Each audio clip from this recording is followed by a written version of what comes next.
Yeah. And then like I look at myself and I get all confused, so I just have to look at the I know. camera.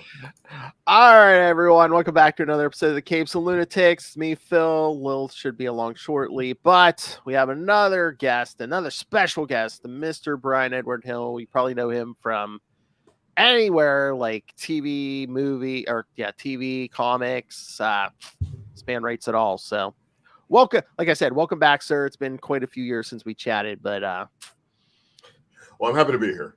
I wanted, well, I've been wanting for a while to tell you congratulations and good job on the Titan stuff. I watched that every time that was out. So Oh yeah, I mean, well, that was a really great experience, working on that show. Um, it was really kind of formative for me in a lot of ways because I was collaborating with a bunch of different storytellers, learning how they built story, working underneath showrunner Greg Walker. And when you do that for 4 or 5 years, it's going to inevitably sort of change you and evolve you as a creator. So I have a lot of love for that show at that time. hello, Lilith. Hey, We just kind of jumped in, so we just no started. worries. So yeah, like I said, first of all, I just wanted to say, the Titans really enjoyed that show. But I mean, the main reason we're here is Blade, your new comic series. Blade.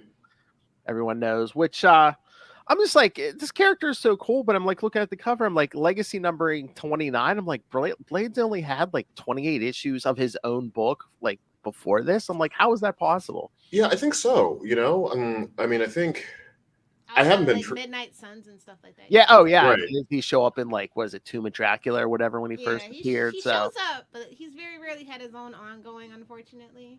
I think He he's just definitely too shows cool up. for Yeah, school, or at least that's the kind of way that they were trying to play him originally back in the day, so it kind of makes sense for me. And also, a lot of people didn't really know what to do with Blade, especially with the success of the movie and stuff. And then it's like, do we go the route of X-Men and make it more like the movie, or do we just let him still be his own comic book thing? I think for a lot of time, people were trying to figure that out. I don't know.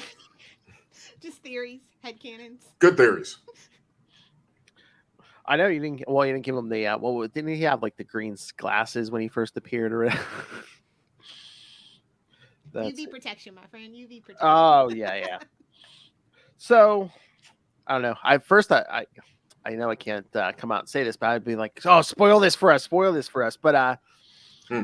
like how intricate do you have to get with like a Blade? Because it's like, yeah, his enemies are vampires and stuff, so it's like, the big bad's gonna be like, oh, I've had centuries to plot out a story, and I don't know. Do you have to give it a little extra bump to the story, or put a little I don't know, go into way more detail just because it is characters who are immortal and have plotted and schemed for centuries?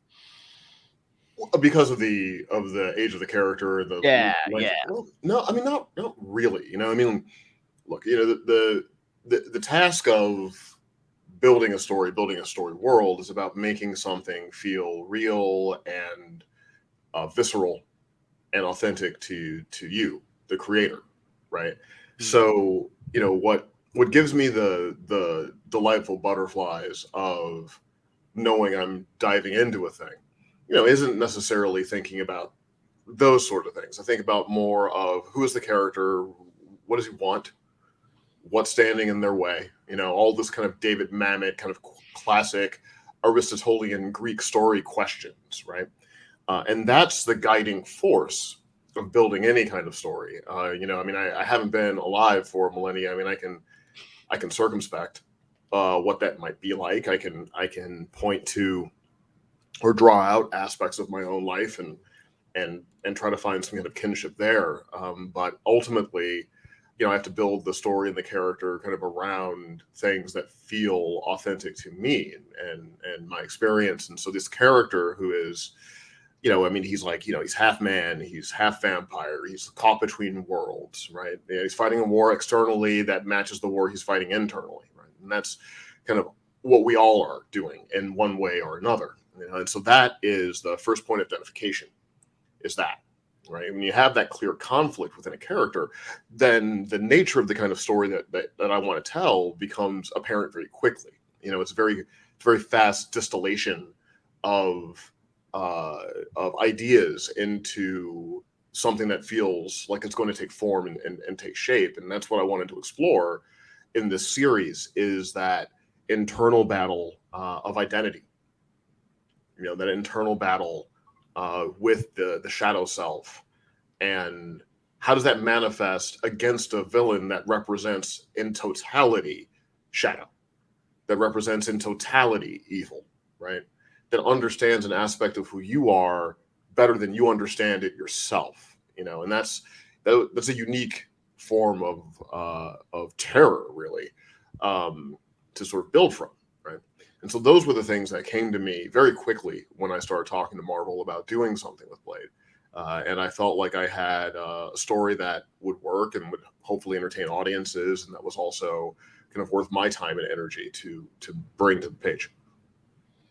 I mean, you're a busy man with your screenplays and things like that too. So, well, I I mean, totally like get it. That's the curse you want, right? Exactly. Like you definitely want to be busy. You want to stay busy. You want to stay creative, because when you do that, the momentum spreads to the next thing, the next thing, the next thing, the next thing. And I have a really bad problem being inert. I've never been very good at being inert. I've always been, I think, kind of driven towards a one goal or another goal, right? Yeah, check your credits, definitely. So That yeah, so definitely stands out. I function best, in productivity. I don't function particularly well when I don't have a dragon I'm trying to fight. So, are you saying with the current Hollywood writers' strike, are we about to get like 6 new comic series from Bryan Edward Hill? Well, I will say that, yeah, like the writer strike certainly gave me time to be able to work on comics in a way that I didn't really have before the strike happened. I mean, that's not the silver lining of the thing. Like, it's still like this complex issue of business and reward and fairness and profit and the changing nature of technology and how it's affecting art. I mean, it's like this intersection of so many different things kind of peaking at the same time, becoming a philosophical kind of battle between labor and management beyond Hollywood itself. It's kind of how that all works, with collective bargaining and the rest of it. It's taken on quite a form. It's snowballed and grown as it's gone down the hill and become like this kind of behemoth of a thing. But while this is all happening, and it's an important thing to happen, yeah, I have been creatively exploring what I can explore, during this time. Since I had to put pencils down on the studio work that I was doing in film and television, then comics I could certainly pick up. And I've been working on some personal projects as well that I never really had the time to do before, because I tend to be a little obsessive about my work. And I tend to kind of, if I'm working on a thing, I tend to live and breathe that thing in a 24-hour-a-day sort of way, which is difficult to do when you're, trying to balance the work you've been contracted to do and all of that. So it's given me some space to be able to explore different creative things and build some different things. So I think coming out of the strike, yeah, we'll probably have things to announce. I mean, there's other things I'm working on in comics I can't even talk about at the moment, but they'll be along, and so I've tried to make the best of the time. But I mean, I'm sure, of course, because of your writing, but your art team on this book. I mean, the book fit the issue one. Yeah, Kiss Black Widow. I feel like that's like a match made in heaven. Like she, it's that espionage spy thriller kinetic kind of movement from that, and I feel like that definitely transfers here. But I think as much as his writing conveys it, I think that I always loved her art too. But it seems even more cinematic, and this book seems like you could just pour this into a movie, and it could be a movie. Well, so when you're film school, probably in them. Like when you're working on a comic book and you're going to work with an artist, it's a different analog to film. It's similar but very different, right? In the film, you'll hire a DP, and then you're going to hire actors, and then you're going to have an editor, and then you're going to have a colorist, and you're going to have all these different people that sort of finish the project down the line. It's a continual practice of collaboration. And in a film, your film is really made in the edit. The shooting is just the gathering of the material, right? And then when you have all the material and you get into the edit, that's like where the real magic happens, right? That's where you can find things you didn't know were there before, and you can change aspects of the storytelling and all that. Editing is, I think, the most invigorating part of making a film. It's not really the same in comics because you don't really edit the comic in the same way. You do a little bit of that when you're doing page and panel work on the script, but the artist is your DP. Builds your actors, conveys performances. They do a lot. They do about 4 or 5 of the individual jobs in a film the illustrator has to do in a comic book. So it's really important to have a synergy between writer and illustrator on a book to make the book really work. And Elena's work I was always a fan of. She has a very sharp graphical style, which always appealed to me in terms of illustration. There's aspects of Patrick Nagel I see in her work. There's aspects of that kind of sort of early to mid 80s minimal but powerful kind of illustration. I've got some Nagels hanging up on my wall. I'm very much into that kind of stark imagery, almost like a near vector sort of thing. And I think Elena really has that capacity. And she's also a teacher too. She teaches art at the same time that she performs art, which means that she has an even deeper understanding, right? Because there are people who can do, and there are people who can do and can teach. And those people, they tend to have a more 360-degree viewpoint on the craft. So it frees me up as a creative because I feel like no matter what I'm putting on the page, I have a partner that is able to realize that in some way and also take it to places that I didn't think she was going to take it before, which is really what you're looking for. If I wanted exactly what I saw in my head, I would just write a novel, or I would take a photograph or something. But when we're working in comics, I guess the magic in comics for me, as opposed to the editing of film, is when the illustrations come back and they are realized in a way that you couldn't really anticipate. But there's layers of her experience and her perspective and her feeling and her emotion that's in there. And hopefully readers get the combined force of these two craftspeople and they can enjoy the experience that way. I think that's the sign of a good run. I've heard that from writers before where they're like, I sent the script to the artist and what I got back was like way better than what I envisioned in my head. So that seems to be the key to the greatness in comics. Yeah, for sure. I mean, I think, that synergy is what you're looking for. When you're in collaborative processes, you're looking for partners. You're looking for people that understand what you're trying to accomplish and you understand what they're trying to accomplish. So everyone's on the same page. Doesn't always happen, but I think it's important in a process if you're trying to, get to surpassing quality, right? I'm not saying I got there, you never know if you get there, but I'm always aiming at surpassing quality, right? So, having that collaboration, having that work, having those rhythms there, knowing that when you throw the ball, you've got a receiver that's running downfield that's going to catch it. That makes a big difference. All right. So, we got a email with a few questions for you here.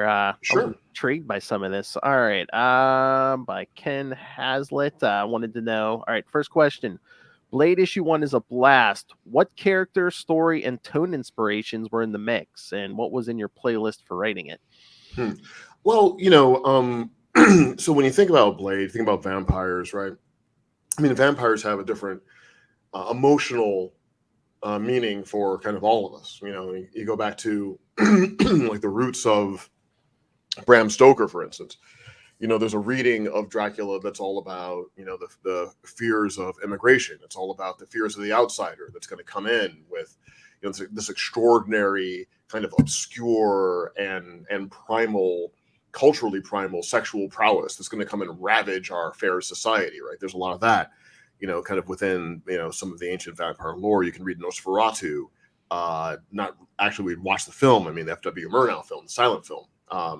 And you can read some of that in there, right? But then you have, kind of modern day parlance of vampires, things like the Lost Boys, and sort of represents the primal freedom of expression, right? It sort of represents the characters that are in a world of repression, who are able to express themselves primally, express their core desires without conscience. And there's a lot of that, kind of in there too. So those kinds of things, they give you a lot of colors in the rainbow of vampire lore. Now, my personal influence on Blade, you know, I can't get the Stephen Norrington movie out of my head. You know, the first Blade movie, which I think is a remarkably well constructed genre film. That it's paced incredibly. It has great aesthetics and is largely, I think, responsible for not only many of the aesthetics of the Matrix, but also for the kind of modern day approach to comic book stories on film, right? So that's certainly an influence. You know, and then like just thinking about like the kind of cinematic experiences I had as a kid, you know, watching genre movies on cable with the big pillow in the living room and what those things were like, you know, and so yeah, there's a lot of James Cameron, there's a lot of the first Terminator in that issue of Blade, right? I mean, obvious influence in The Club and all that, but you know, there are other things as well. I mean, there's some Michael Mann in terms of A Beach House. So a lot of my books are love letters to the kinds of filmmakers and the kinds of imagery that they created in their works. I am sort of rediscovering and re-exploring those things. At the same time, I'm telling a story about Blade. There's another question. I mean, you might have answered this somewhat, but other than like everything, are there specific things from your personal history that you are bringing to Blade? What about his backstory resonates most with you? Well, I don't know if there's a specific thing that I underlined.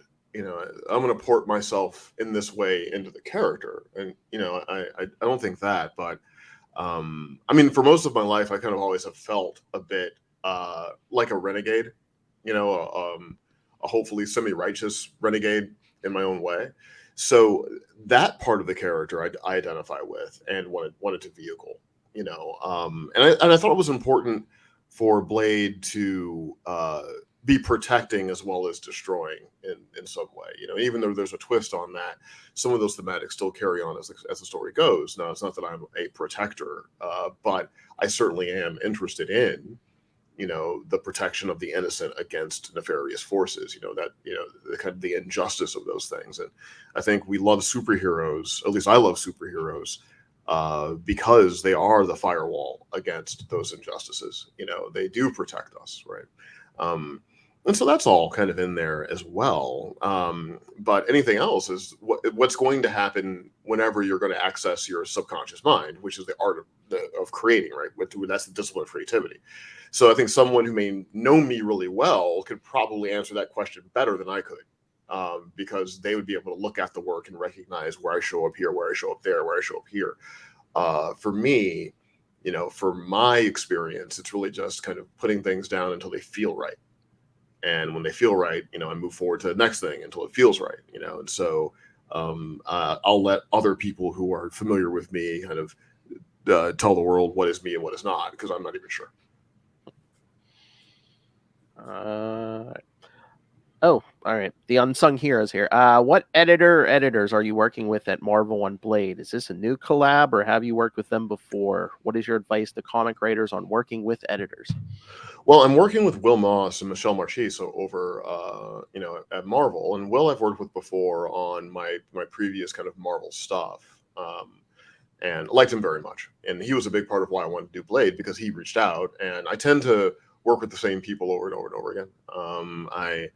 I once I build a rapport with someone, you know, that's sort of the way I like to work. Not that new people aren't welcome, but certainly if someone I've worked with before reaches out to me about a potential project, I'm more receptive to it because I know what that process is going to be like.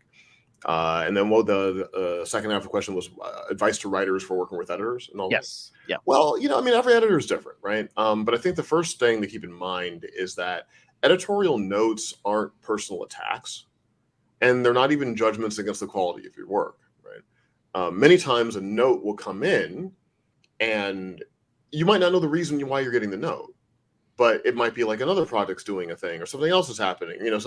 So I think it's important for writers to be able to divorce themselves emotionally from the process of drafting and redrafting, you know, and not taking it as a personal slight, you know, and diving into that process and enjoying the process of rewriting, which is the key. It's not simply a matter of enjoying just writing your draft and getting your draft out. It's enjoying the entire process of building a collaborative story and then getting it out to people. And so just think of your editor as a partner. And I think that is, you know, kind of the philosophical advice. And then the practical advice I would give is, you know, if you're going to be late, tell them. You know, if you're going to have issues, tell them. right? Communicate with the people that are editing with you so they have an idea of what your workload is like and what your life experience is like. Don't just disappear and then reappear with some work, later. I know a lot of people do that, and it makes it difficult to get hired again, and it makes it difficult for the editor, and it makes it difficult for the reader who maybe has to wait, on the book. So you want to have this kind of open, transparent collaboration between you and everyone in the process. And so I would recommend that writers also take that into mind. So okay, here's a me question, so it'll be a little dumber. Sure. Do you know any secrets about the Blade movie? Just because you are working on the book, do they say anything to you about, either go in this direction or hey, don't touch this or do this or anything like along those lines? No, in fact, I mean, I haven't even asked, to be honest, because it doesn't really affect what I'm doing. So it hasn't been a point of curiosity for me, really. And it isn't something I need to have in my head. I mean, I trust that when I write a script and I turn it in and they approve it, that it must be aligning with whatever their plans are. But yeah, I haven't really inquired about it. I try not to have too many opinions about things that don't really concern me, and I'm looking forward to it like everybody is. Oh, yeah. But yeah, it's it's never been a point of conversation between me and Marvel. No. I mean, I kind of like when they, you let the writer of the comics do what they're going to do, let the creative, team on the movie or TV show do what they're going to do. And yeah, Sure. I mean, I will say this, it's not so much about the upcoming Blade film, but it was important to me that the book be a experience that someone who might be ambiently familiar with the character from the movies would be able to enjoy, right? So I didn't want to have something that was completely different from what the layperson, who's not a deep hobbyist in comics would expect. So in that sense, the Norrington movie stays in mind. But yeah, and in terms of, I know from my other work how making a film is its own war. It's its own series of chaotic moving parts that somehow reorganize themselves into something that you can watch in the theater, right? So, knowing the ever shifting nature of things, I just decided, like, you know what, I don't need to worry about that. I just need to worry about what I'm doing over here. All right, two more. Okay, not to get into spoiler territory or anything, but when you got offered the Blade book, was there like an immediate team up that popped into your head that you said, "Ooh, I really want to do this"? It's like one of the questions for the email. It's like, who would you like to see Blade team up with? Oh, well, I mean, I think they've already solicited the fact that Doctor Strange shows up in the series, and I just look at the natural sort of people for Blade to bump into, right? And it just seemed natural to me to have Stephen Strange be an element of this story, since we're dealing with things that affect the balance of occult, esoteric evil, basically, in the world, right? So it seemed natural for the Sorcerer Supreme to show up at some point. But I didn't have like a wish list. I mean, there is another character that Blade will interact with in the next arc that I'm writing currently. That wasn't a plan from the beginning, but seemed right, in terms of storytelling, and it just sort of happened that way. But yeah, I didn't really have like a wish list of people that I want him to interact with, mainly because I want to make sure he can also stand up in his own book, right? Because a lot of his appearances have been, kind of Ghost Rider's over here and so-and-so's over here, and Blade shows up. I've written a short Blade story, a short group story where Blade was in the story. I did a couple pages of Blade, it was in some kind of crossover event. I forget the name of it, but so many, we don't blame you. It's a lot, but yeah, so yeah, it's all, again, I try to make it all organic. I try to make it all in the moment. Oh, this would be interesting. Or sometimes just logically, this character should probably weigh in on this. And then you ask them if it's okay for you to use them, and then they either say yes or no, and then you put them in. But no wish list going in. Is that like the big catch-22 of comics, where it's like you want your main character to stand on their own 2 feet, but guest appearances do help, where it's like, Doctor Strange shows up, where there's people who are like, oh, I love everything Doctor Strange, I pick up everything Doctor Strange. So maybe if they're not reading the Blade book, they're like, oh, hey, maybe I'll gonna give this a try because my favorite character's in this book. Well, I mean, I imagine there's probably a measure of that for sure. There's probably a little bit of that thinking somewhere. It's not what I'm thinking about, really. Yeah. That's the thing. Like, I'm not really thinking about those kinds of things within the story itself, like that. The business end of it, right? Because that gets in eventually. Yeah, that gets in the way. That's a get in the way thing, and it's not a requirement that I think about it. There are very wise people who are thinking about it, so I don't have to think about those things. If there is a benefit in the cross-pollination of fan bases to the book, I think that's a good thing. I think it is incumbent upon me as a storyteller to try to capture the accurate voice of a character I'm using, so that people that are fans of a character feel like that's the same character from this book into that book. So I have to do that diligence. But it's not I don't think about it in terms of the marketing strat of the whole thing. So yeah, if it happens for the positive, then all good. Cool. I think Blade's such a strange character because even though he's a vampire, he can be very grounded, but at the same time, he can get sucked into the fantastical, the mystical, the magical. Well, I mean, that's kind of what's really interesting as well, right? Because he is a character that is relatable in the sense that he reacts the way people react. He's not a character like, take Doctor Strange, for instance. Doctor Strange is a person that kind of sees the world through being the Sorcerer Supreme, speaks as the Sorcerer Supreme, behaves as the Sorcerer Supreme, right? Is inherently other. And while there are parts of Blade, the vampirism, obviously, his skill set, his experience, that are very much other, there's also a part of Blade that feels very relatable. It's almost a discipline of grounding the character has, a pact he's made with himself to not be wholly the other, to still be grounded and contemporary and very human in his thinking and reactions, which makes him an interesting character to write in the worlds that you put that character in, because he may battle these things, but does not want to be fully of these things, which is something I'm exploring in the second arc of the series. And you come at it different because, guys like Doctor Strange or even like normal superheroes like Spider-Man, it's like they were a normal person and then they became this bigger thing. Blade was literally born a vampire. So does that like color the his view of the world where, it's basically yeah, I mean, it must, right? It certainly must, and then, again, speaking to personal analogs about these things, a lot of us are born, well, we may not have conscious awareness of our self-definitions when we're born, but a lot of us carry self-recrimination. A lot of us carry judgments against ourselves for what we may think is innate within ourselves, right? We have a tendency to think experience is destiny, that past is always prologue, right? And if I have done these things or suffered these things, then furthermore, I will continue to suffer these things. And I think that's a universal aspect. Now, for Blade, there's a literal reason why he may feel monstrous, because he was born that way, in brutalist terms, in reductive terms. Which makes it philosophically and psychologically appealing to me because I think that actions are destiny.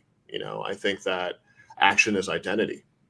That's how I look at things. Like your nature is in the acts that you perform, not in the circumstances of your birth, your creation. And I think that for me that applies to traumas. Childhood traumas. My father died when I was a kid, and so that was a traumatic experience for me.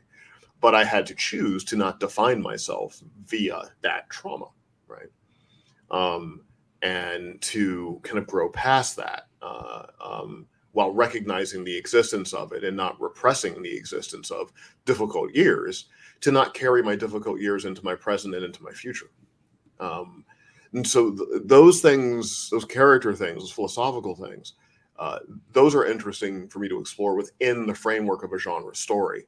And the reason why I like genre stories is you get the tools of heightened experience that you can have within a genre story, but you also have the space to explore things emotionally and psychologically and philosophically. So you can marry these two thought disciplines into a story in a hopefully interesting way. And entertainment oftentimes is the honey that makes the medicine easier to take, right? Mm-hmm. So people may often be like, I don't want to directly engage these feelings rendered to me in a stark way because I don't want to stand in front of this mirror right now. But if you can Trojan horse it into fiction, if you can tell a story about legacy, the parental sins falling upon the sons, the ability of the children to redeem the parent, It's sounding a lot like Killmonger, but none well, of my business. it could be Killmonger, it could be Star Wars, right? True. And there's a direct, very kind of 70s Sidney Lumet dramatic way to explore those ideas, which you could do, and people have done in films. But I think oftentimes the people who would be most affected by those films don't go to those films because they feel warded off by the confrontational nature of the presentation. But a lot of people will go towards something that has these penetrative ideas because it's wrapped in the experience of genre. I remember one time I was in an elevator with a filmmaker, and they were asking me what movie that I think did the most for like race relations, for instance. And I think they were expecting me to talk about, some of Spike Lee's work or work of that nature. And what I told them was Lethal Weapon. Ah. And they were like, I don't really get it. And I was like, well, because a racist is going to watch Lethal Weapon because it's an action movie. Not many racists watch Spike Lee films. Right.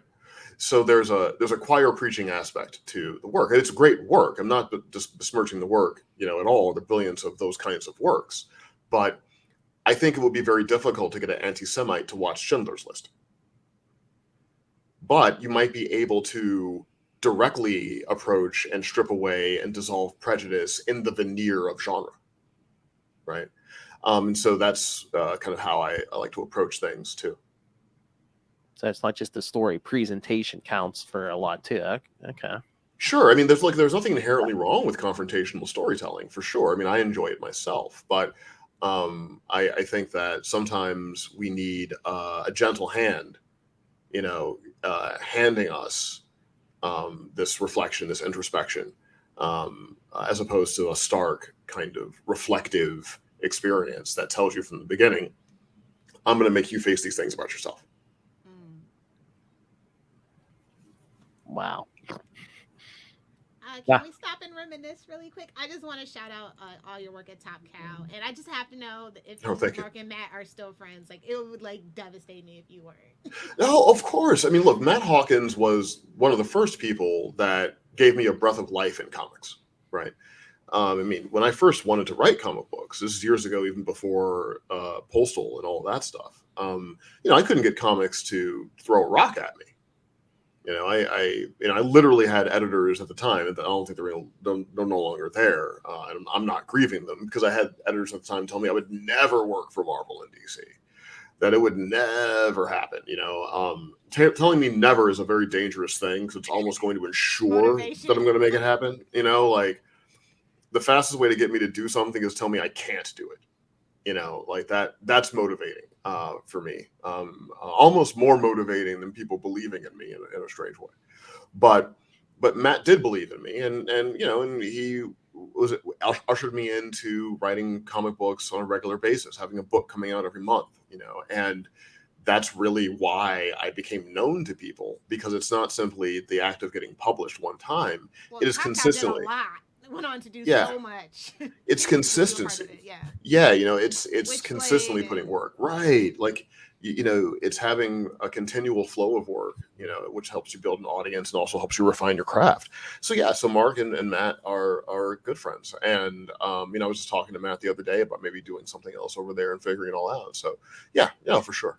I'm not someone that I don't burn bridges. Like it's really difficult in life to find people who genuinely care about you, who genuinely look out for you, who genuinely want the best for you, right?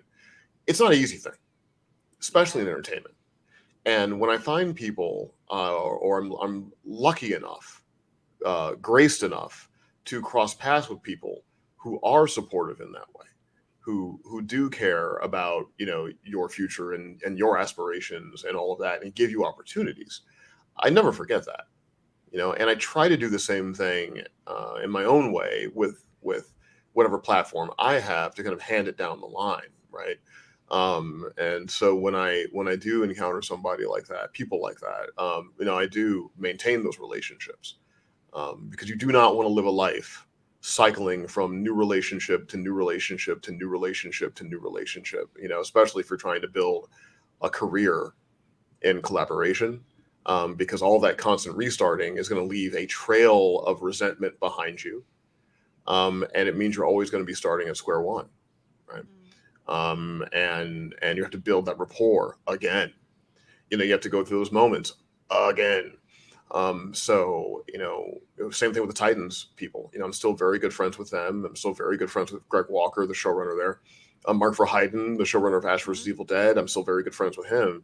You know, because you want to, if you're trying to get to a goal, you're going to build not a ladder built on your own ambition. You're going to build a ladder from the support and belief and consideration and the opportunities given to you by people, right? That's all going to be the mound underneath your feet that's going to lift you higher and higher and higher and higher. And if you start to confuse things and think that you are the reason why you are rising and you are the reason alone, you're not going to rise very far. You know? So, yeah, I mean, someone would really have to do something specifically injurious to me to get me to burn a bridge, and no one's done anything like that to me so far, knock on wood. So yeah, we're still friends. I mean, I think very good to know. I think that's the other. I mean, yeah, you're an inspirational story because again, they said, "Oh, you'll never work for Marvel or DC." Not only have you done both. I mean, you wrote Batman stories. I mean, that's their cash cow. I mean, well, I mean, I've been told I'm never going to be a lot of things my entire life, right? Yeah. so I'm used to it. You know, you know, I'm used to that framing, right? Yeah, and I don't even take it personally, right? Because most of the time, and this is something that if you're listening to this, or you're watching this, and you want to be a creative, which you probably do because you're watching and listening to this, I don't think I'm so interesting and awesome that you would just tune into me for soul entertainment, right? You're trying to get some tools for your toolbox, so let me give you something. So when people say those things, most of the time, 99% of the time, one, they have no perception of your capacity because you have no perception of your capacity. Right? You can't look at a person and tell them what they're capable of, you know, or at least what they're not capable of, right? Because you don't know. You know, you simply don't know. A lot of times that is the projection of their own doubt and their own fear, you know, and their own inability to reach their goals. And they're still carrying it with them. I've never met someone who is genuinely successful, happy about being successful, who is interested in any way in limiting the idea of what someone else can accomplish. Never met that person. Now, sometimes people might say, okay, if you want to do this, well, then you have this distance to travel, right? You're going to have to work on this. You're going to have to work on that, fix this, you know, engage that. That's, yes, many times. But I've never met someone who is genuinely happy, fulfilled inside, who has accomplished things and felt the grace of that accomplishment, that ever seeks to limit the idea of what someone else is capable of. So, dear listener, dear viewer, if that has ever happened to you, and dare I say, if it's been friends or family, you know, not just professional contacts, don't internalize it. That's them. It's not you, right? All you have to do is keep making yourself better every day. Change is constant, right? So if you're not making yourself better, then you're going to get worse. We literally cannot stay the same. I will be different in 2 hours than I am right now, and how I'm different is up to what I do in those 2 hours. Right? So as long as you maintain that focus on trying to push yourself forward, you'll get there, or you'll get to the place you're supposed to go, which may not be the destination that you set. But if you genuinely try to get there, the universe has a way of guiding you to where you're supposed to be, even if you didn't know that's where you wanted to go when you started. I think that's an important message, especially for stuff going up on the internet. Yeah. So basically, don't listen to the haters. If you want to be creative, just go do it. Don't let the haters get you down. Well, yeah, and just remember that. Remember also empathy for it. Remember where that's coming from, right? And don't internalize it, and don't strike out against it. Just kind of let it pass by you, and keep doing what you were going to do anyway. All right, I like that. All right, Lil, do you have any other questions? I have one more question left, but it's a Blade question so I want to end on a Blade question. Okay, so I'll just ask my Blade question real quick then too. Oh. Hopefully it's not in the email. Okay, I'm gonna tell you my favorite aesthetic part about Blade, and then I want everybody else to tell me their favorite aesthetic part about Blade, and it's his sword. That's my favorite aesthetic thing. Like, he's so modern, but yet the sword, and he's on a quest to find an even badder sword, sweeter sword. He's on a quest. Yes. Well, I think for me, it's the sunglasses, right? Ooh. I tried to wear sunglasses at night. We've all listened to that song. It's really hard. It's not easy. It gets really dark, and so I admire the way he's able to, I guess through half vampire vision, wear very dark sunglasses at night. I wish that was something that I could do myself, but I've never been able to do it successfully. Well, I think the sunglasses fully got sold when Wesley Snipes did it. I was gonna say none of us are Wesley Snipes. We can't do that. I mean, that's really what it is. Is that at the end of the day, none of us are Wesley Snipes. No. And I think we just all have to reconcile with that and do the best we can in being lesser than Wesley Snipes. Mm-hmm. And then hopefully Wesley, acknowledges us and our attempts to be the best that we can be, and is gracious with the fact that we can never actually be him. Because I did try for a little while. We all tried. I tried hard. Some people just built different. Mm-hmm. I mean, the aesthetic. I mean, I love the long coat. I mean, you would, Phil. No, I mean, don't you agree? That's like for like characters like this, that's like the more modern version of like the cape, even. It is, because it even goes back to like when we did the Angel podcast. Like, oh my God, he's got the black coat, the long sweeping duster coat. Yeah, it's a thing. It's iconography for sure. But Phil was emo in high school, so that's why I give him. I'm emo right now. Black jackets. I'm still emo. Yeah, you were a cheerleader. Shut up.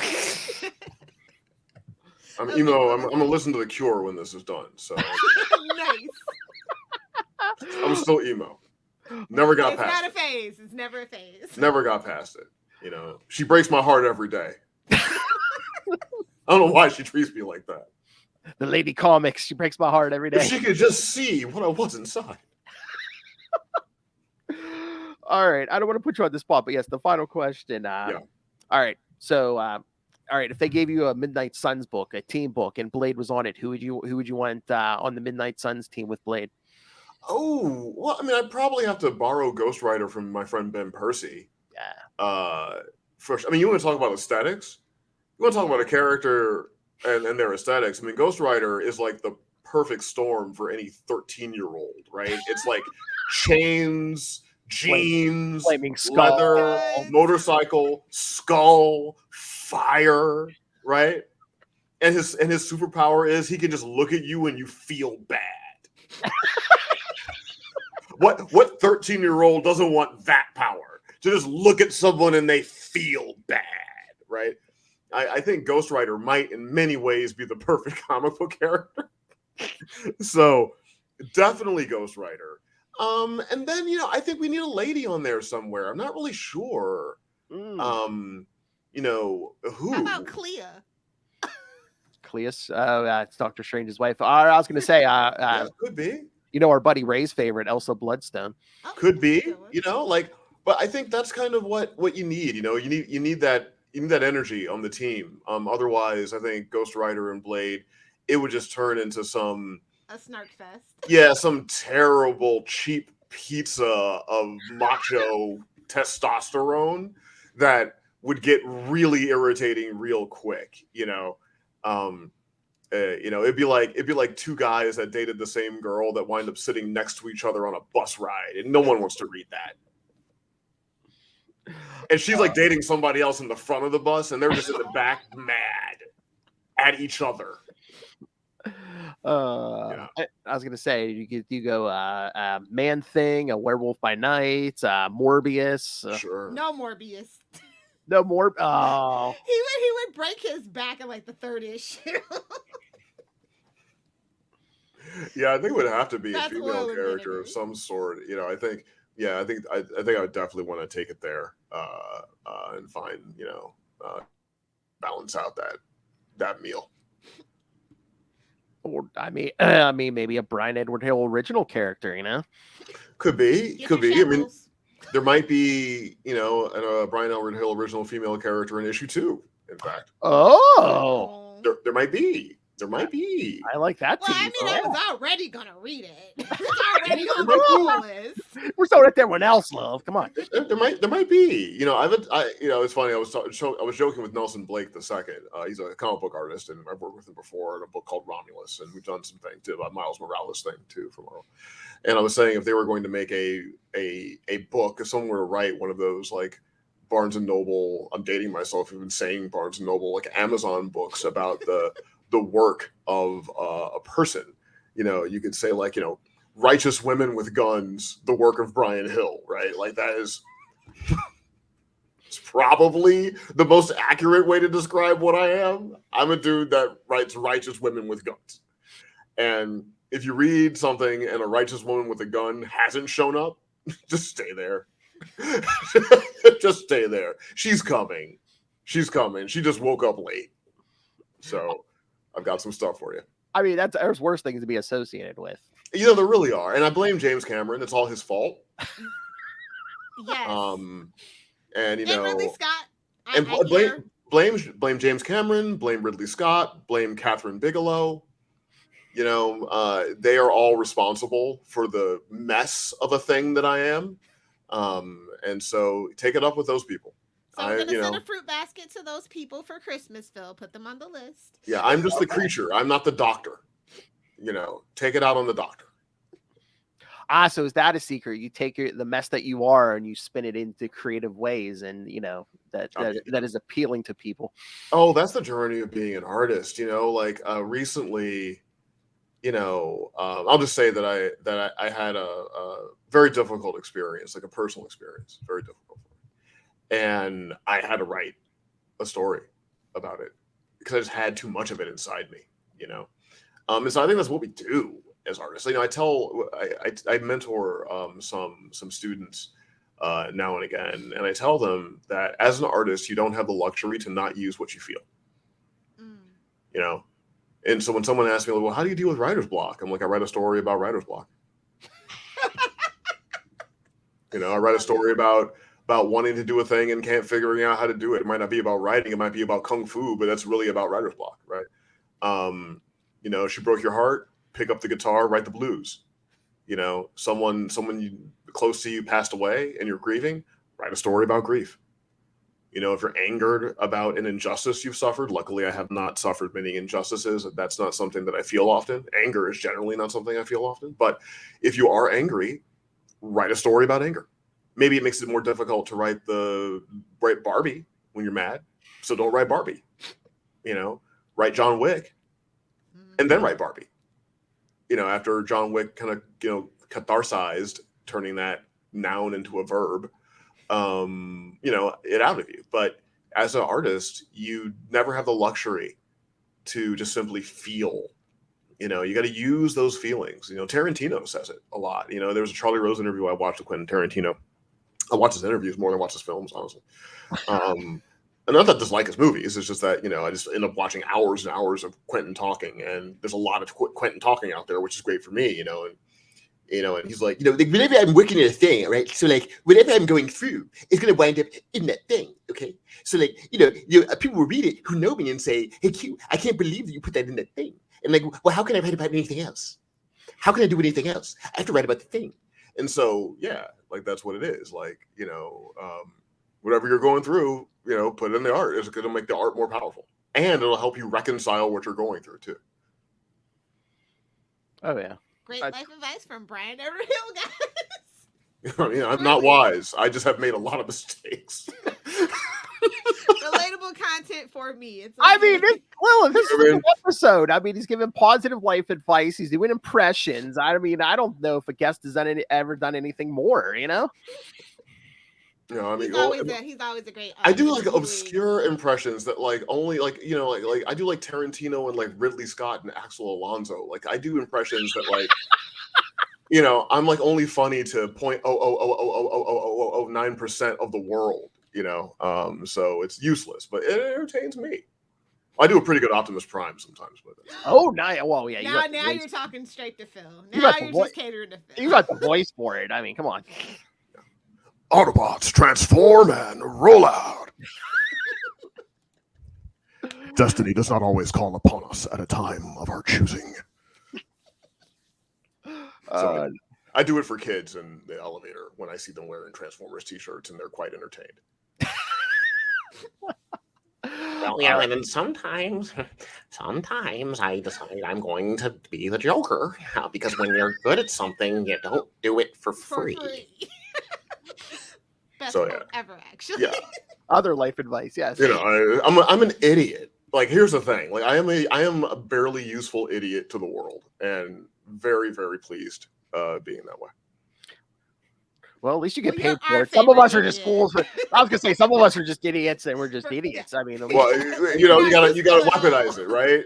When you're good at something, don't do it for free. See how I brought it back? That's comedy, folks. That's comedy. Yeah, you just gotta do it one more time. You gotta set it up. And you gotta pay it off. You gotta set it up. And you gotta pay it off. All right. Any other questions, Lilith? Because I'm sure this man probably has like 6 projects going right now. All right. Again, thank you, sir, for your time. Thank you. Great talk. Is there anything you want to promote? Social media, websites, any projects? Yeah. Well, I mean, my Twitter is at Bryan Edward Hill. It's just my name, Bryan with a Y. Why? Because we like you. There's only about 5 more minutes where that joke will actually resonate with people, because very soon anyone who knows the Mickey Mouse Club will be dead. But it works today. So at Bryan Edward Hill, and promote. Yeah, let's promote kindness. How about that? Yes. Let's promote kindness and empathy and compassion, and let's promote the idea of working to see the best in the people around us, even when they make mistakes. And okay, I'll do it for you. All right, pick up Blade by this kind man. And read a comic book. Exactly. You know what? That's what I say. You know what? I think the world would be better. People just read in general more. Mm-hmm. I got paid to write it. Why? Because when you're doing something, you don't do it for free. Yay! Yes. All right, folks. All right, the kind, the talented, the humorous, Mr. Bryan Edward Hill. Thank you, sir. All right. Enjoy your Friday. Thank you. You as well.